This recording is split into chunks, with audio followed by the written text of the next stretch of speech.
Sin más que decir, oramos para iniciar el club de hoy. Jesús, gracias porque esta noche, Señor, podríamos estar haciendo cualquier cosa. Podríamos estar, Señor, trabajando, quizás estudiando, pero, Señor, estamos aquí listos para escuchar lo que tú quieres hablar a nuestros corazones a través de las preguntas del club de lectura de hoy. En tu nombre oramos. Amén y amén. Bueno, en el capítulo 10 nosotros leemos la historia sobre Hanún, el hijo del rey Hamás.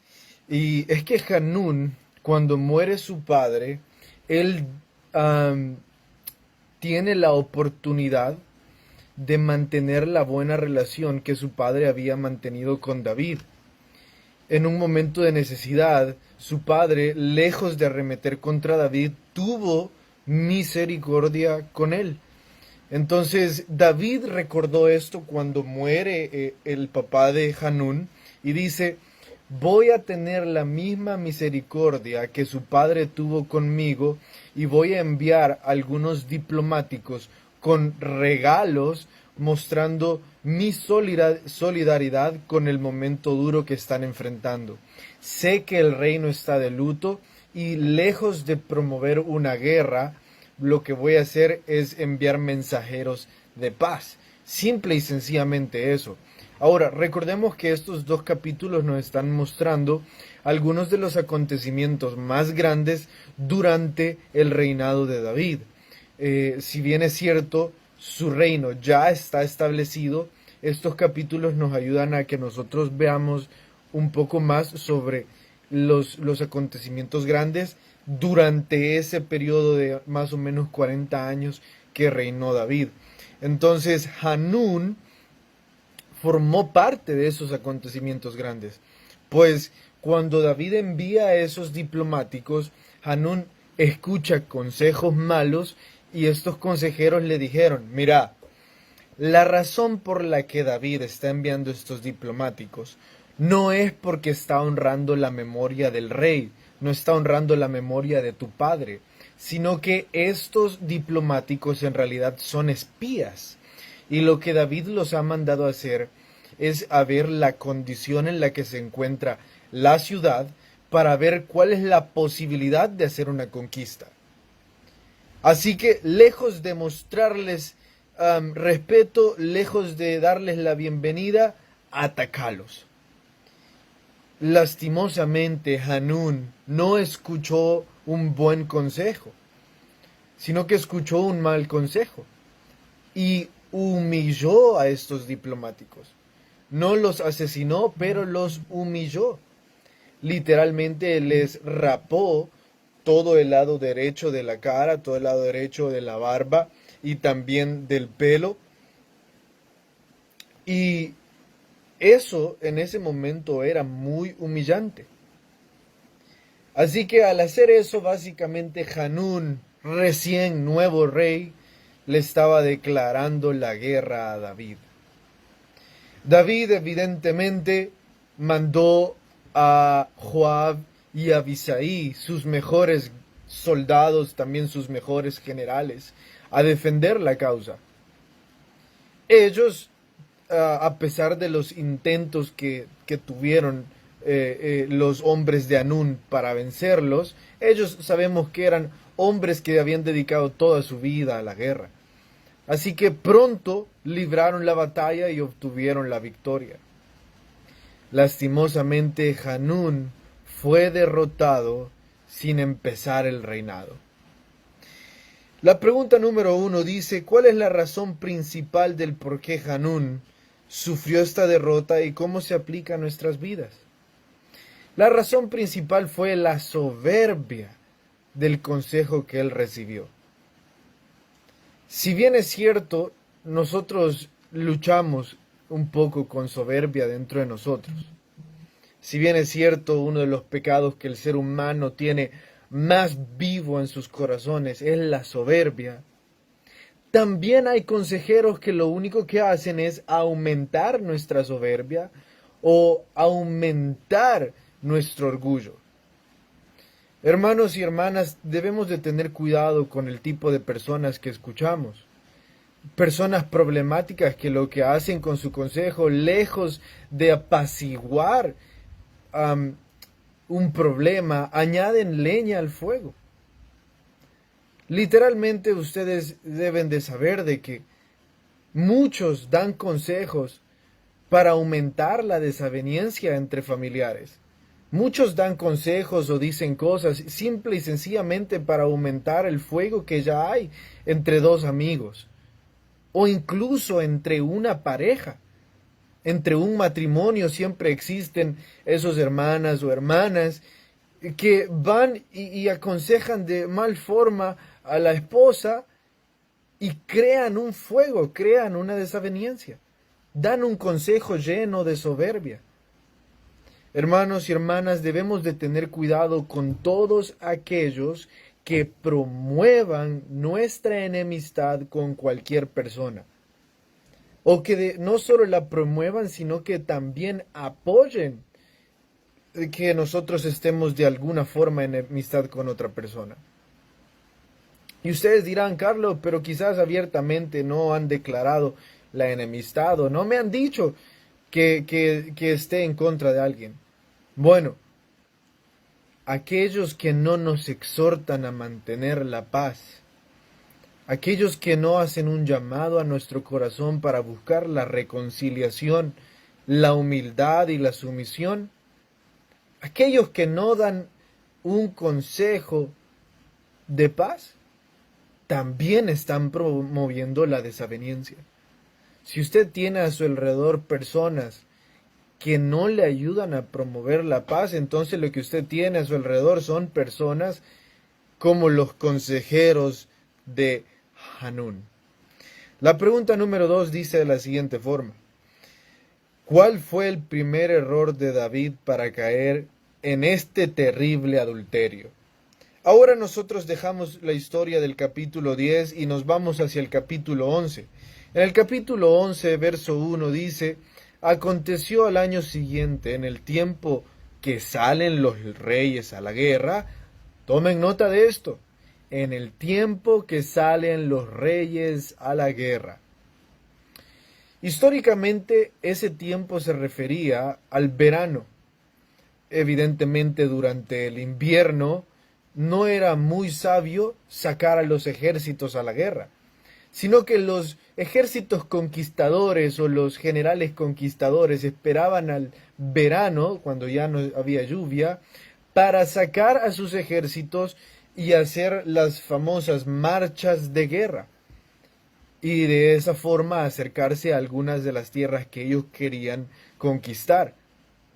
El verano les permitía las condiciones para poder moverse entre los caminos con mayor facilidad y no enfrentarse con el lodo. Así que en posiblemente verano, en el tiempo de que todos ya saben que van a haber ejércitos marchando de un lado al otro, o de otra forma dicho, en tiempo de guerra, en tiempo de mucho trabajo, que David envió a Joab, como lo hizo hace un año, y con él a sus siervos a todo Israel, y destruyeron a los amonitas, y sitiaron a Raba. Escuchen esto. Pero David se quedó en Jerusalén. El primer grave error que cometió David para caer en el adulterio fue el tiempo de comodidad, el tiempo de, no quiero decir descanso porque no estaba descansando, no era tiempo de descansar. El tiempo de descanso incluso puede llegar a ser un tiempo de trabajo cuando se emplea de la forma correcta. Entonces, básicamente el primer grave error de David fue perder tiempo. Lo que estaba buscando decir era el tiempo de ocio. Debemos de saber, hermanos, que cuando nosotros estamos permitiéndonos el tiempo de ocio en nuestras vidas, en realidad le estamos haciendo un llamado al enemigo a tomar la oportunidad de atacarnos con toda la fuerza porque nosotros estamos disponibles para caer en cualquier tentación. Debemos de saber, hermanos, que el tiempo de ocio pronto se va a convertir en tiempo de pecado. Nosotros como humanos no hemos sido creados para no hacer nada. Hemos sido creados para producir. Nuestros cerebros son como esponjas que constantemente se mantienen en aprendizaje. Nuestras manos necesitan mantenerse en movimiento. Nuestros músculos mismos han sido diseñados de tal forma que si no se usan de la forma correcta, no solo no van a crecer, sino que también van a llegar a pegarse a nuestros huesos. Y no vamos a tener el correcto funcionamiento del cuerpo. Lo que estoy tratando de decir, hermanos, es que no hemos sido creados para no hacer nada.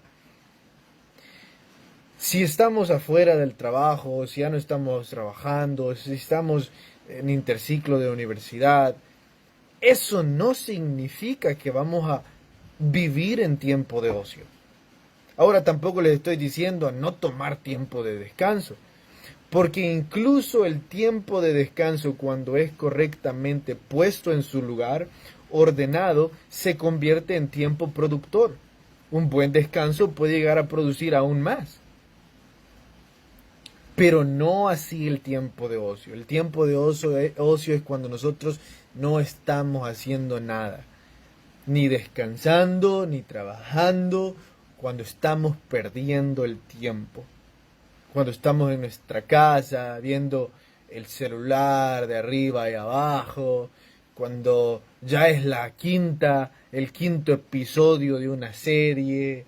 Cuando el sábado pudiendo servir en alguna misión, estamos ahí viendo qué película, cuando ya pasó el tiempo de descansar. El tiempo de ocio siempre va a ser tiempo de pecado. Primer grave error de David. Pregunta número 3. David dormido durante toda la tarde y Betsabé bañándose frente a la terraza del rey. Contextualice. Ustedes ya habrán escuchado esta historia de que David salió después despertándose en la tarde y encontró a Betsabé. Bueno, no la encontró, la vio desde su terraza, la vio bañándose. Hay algunos escritores, desde hace mucho, que un escritor señaló esto y dijo, realmente cualquiera se baña desnudo, no hay ningún problema en bañarse desnudo. El problema es que la arquitectura de en aquel tiempo no tenía como un principal diseño que las regaderas estuvieran en las terrazas. Para que una mujer se bañara debía de estar en el primer piso, debía de estar abajo. Para que una mujer pudiera entrar al baño, el baño debía de estar conjunto, o sea, debía de estar a la par de la salida de aguas negras de la casa, de los acueductos diseñados en la ciudad. No hay forma de que una mujer estuviera bañándose en el terrado, en la terraza, o estuviera bañándose de forma de que cualquier vecino le pudiera ver, o el vecino que estuviera arriba de ella. Entonces, la conclusión es de que Betsabé no se estaba bañando. Lo que Betsabé estaba haciendo era paseándose. Algo así como que en nuestros tiempos saldría a broncearse a la terraza. Estaba paseándose y como era tiempo de verano, sin ropa. Entonces, aunque nosotros leemos ahí de que se estaba bañando, en realidad lo que ella estaba haciendo era mostrando su cuerpo adrede. Y David, en tiempo de ocio, lo que esa pregunta está buscando que contextualicemos es que cada vez que hay tiempo de ocio, también va a venir la tentación.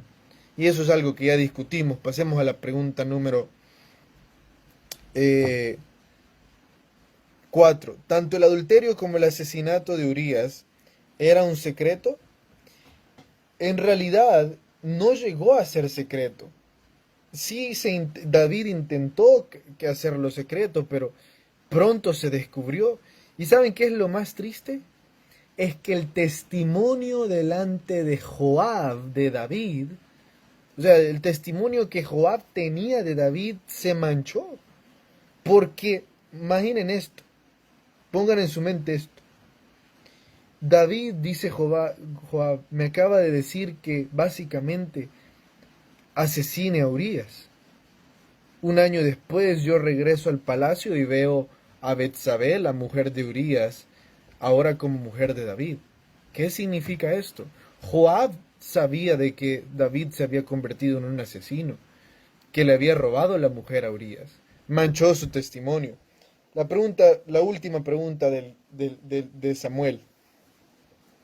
¿Por qué el desagrado de Dios? Es que no era la primera vez que David cometía adulterio. Es cierto, no era el primer adulterio de David. En realidad, una de las primeras cosas que lastimosamente hizo David cuando fue rey fue tomar más concubinas y tener más hijos. Entonces, ¿por qué Dios ahora muestra una increíble desaprobación hacia David? ¿Por qué ahora Dios muestra un gran desagrado? Una de las diferencias con este pecado y todos los otros de adulterio que cometió fue que hubo un asesinato. Pero a mi perspectiva, ni siquiera es el asesinato también. O sea, no solo es la unión de que fue un asesinato, que fue un adulterio, sino que cuando nosotros vemos lo que Natán luego llega a decirle, parece que el desagrado de Dios con lo que está haciendo David es que lejos de mostrarse arrepentido, lejos de pedir disculpas, lejos de mostrar una actitud de dolor, intentó esconder y cubrir su pecado. Parece que el desagrado de Dios no iba tanto con lo que David había hecho, sino con la realidad de que estaba cubriendo su pecado. Estaba queriendo esconderlo. Hermanos, de la misma forma en nuestras vidas. En realidad, la Biblia dice que no hay pecado que Dios no perdone. Y que Jesús murió en una cruz para perdonar todos nuestros pecados, excepto uno: la blasfemia contra el Espíritu Santo. Y la blasfemia contra el Espíritu Santo significa rechazar al Espíritu Santo. Y lo que el Espíritu Santo hace en nuestras vidas es traer convicción del pecado para pedir perdón. Entonces, al final, blasfemar contra el Espíritu Santo se vuelve no querer pedir perdón, no querer aceptar que me equivoqué, sino que seguir jugando con el pecado y creer que me puedo salir con la mía. Tal parece que lo que David estaba haciendo es que estaba aprendiendo a pecar. Es que de ahora en adelante, él como rey iba a salirse con la suya cada vez que él quisiera. Entonces tal parece que la desaprobación de Dios iba dirigida a la realidad de que David estaba cubriendo su pecado con sus propias fuerzas. Ahora pasémonos al libro que nosotros estamos leyendo ahora de John MacArthur. Y la primera pregunta es la siguiente: ¿cuál debería de ser nuestro método de tratar con Satanás? La respuesta a esa pregunta nosotros la encontramos en la página 62. Dice: así que tomar autoridad sobre los espíritus demoníacos o circunstancias negativas no es un concepto bíblico. Nuestro método de tratar con Satanás es resistirlo firmes en nuestra fe. MacArthur en el capítulo de hoy empieza hablándonos sobre aquellas personas que andan declarando cosas o peleando contra demonios, que dicen, yo echo fuera, y perdonen la redundancia, pero sí lo dicen, discúlpenme, no es una palabra mía, no es una frase mía, eso así dicen ellos. Yo echo fuera a este demonio o a este otro. Yo resisto a este demonio, este que el otro. Y John MacArthur dice, nosotros como cristianos en ningún momento hemos obtenido la autoridad para andar echando fuera demonios. John MacArthur enseña que Jesús tenía la autoridad y se la dio específicamente a los discípulos. En ningún momento esa autoridad se nos transfirió a los cristianos. Se habla de que los cristianos hoy en día no deberíamos decir que tenemos la autoridad para andar echando fuera demonios, sino que la posición bíblica que los cristianos sí debemos de tener ante Satanás está en Santiago 4:7 y Primera de Pedro 5 del 8 al 9, que dice Santiago, resistid al enemigo y huirá. Y Primera de Pedro 5:8 dice, estad firmes en nuestra fe. Ese es el único llamado que nosotros tenemos. La pregunta número 2 dice, nuestro deber como soldados de la cruz, entonces, es soportar la adversidad, pelear la buena batalla y permanecer firmes en la batalla. Es que John MacArthur, bueno, ya lo vamos a leer en la respuesta de la otra pregunta. Pero John MacArthur nos está enseñando de que lejos de que nosotros andemos por ahí diciendo que tenemos autoridad sobre los demonios, en realidad lo que un verdadero discípulo hace es matar su carne, matar sus deseos carnales y de esa forma ganarle la batalla al enemigo. Es decir, yo no voy a cometer adulterio, es decir, yo no voy a caer en tentaciones, es decir, yo no voy a pecar, yo voy a tener dominio propio y ahí estaremos ganando la batalla contra el enemigo. De ninguna forma andemos diciendo, bueno, la forma en la que yo le gano la batalla al enemigo es diciendo, yo echo fuera este espíritu maligno. Hay personas que dicen, yo reprendo este espíritu de pereza. Cuando no quieren ir a trabajar, se ponen a orar y dicen, yo reprendo este espíritu de pereza. Yo reprendo este espíritu de holgazanería. Hermanos, no hay ningún espíritu de pereza o holgazanería. Lo que hay en nosotros es un deseo carnal de no querer trabajar. Una enfermiza tendencia en nuestro corazón a querer holgazanear todo el día.